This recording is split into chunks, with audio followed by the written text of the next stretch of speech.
Alright, hello everyone. So here I'm HUZAIRON. I'm gonna give you some brief explanations into our several last meetings and to do in case to working on our final exam task.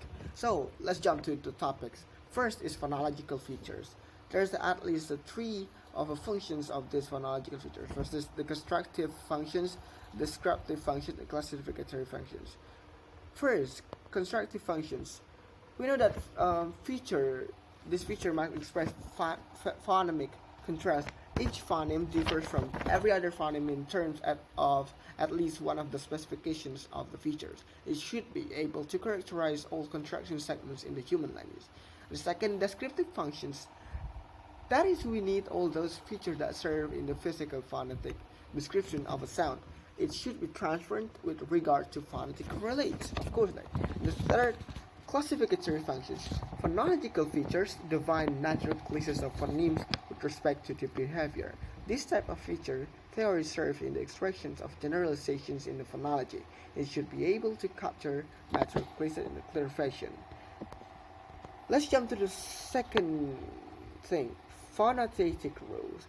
Phonotatics is the set of constraints on how sequences of segment patterns. There are rules on the number and type of segment that can combine to form syllables and words which vary greatly from one language to language. There's at least four subsyllabic units. There's the nucleus, coda, rhyme, and onset. A nucleus is a syllabic segment that forms the core of a syllable. Coda, it means segments that follow the nucleus in the some syllabic. The rhyme is the nucleus and the coda of a syllable in a word. And the last one is onset, the beginning segments of a syllable, the ones preceding the nucleus. For an example, let's see in the picture. There's a word plant. P. The word P and L is onset. The nucleus is A and the coda is N and T. Both the nucleus and coda is merged into rhyme, and onset and rhyme merge into so it can construct this syllable, right? So it's just one syllable, plant. Okay, I think that was got it from here. So there's some phonotactical rules.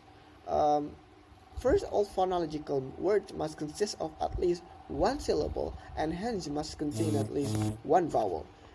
The affricates t and the and the glottal fricative h do not occur in complex onset. Sequences are repeated consonants are not possible. The vowel never occurs in the onset of a syllable. The glottal fricative h never occurs in the coda of a syllable. And the last, if the first consonant in a two-consonant onset is not an S, the second consonant must be liquid or a glide. I, R, W, J, right? So let's move to the third topic, prosodic and suprasegmental phonology. Although the terms suprasegmental and prosodic to a large extent coincide in their scope and reference, it's nevertheless sometimes useful and desirable to distinguish them.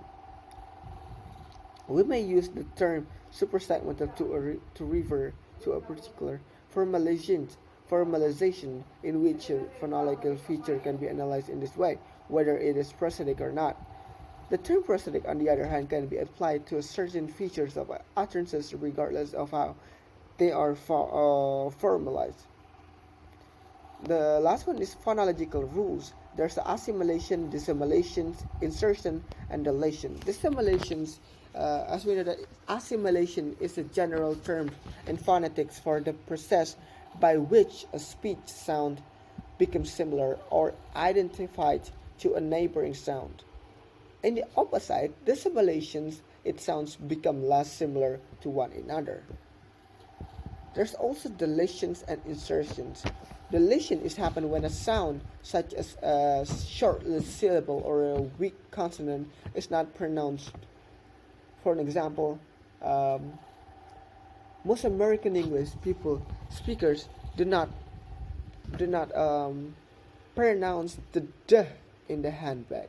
So use handbag, not handbag.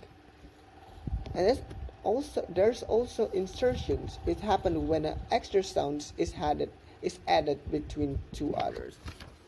So I think that's all for my explanation, guys. And I hope it wrap up all the materials, even though I know there's just so many that have to be adding into this video, but due to limitations of the time, I think that's all for the explanation. Um, Thank you for watching, and I hope this video will be useful for you. Thank you for all the help and time that you spent here. That's all for me, and cheerio.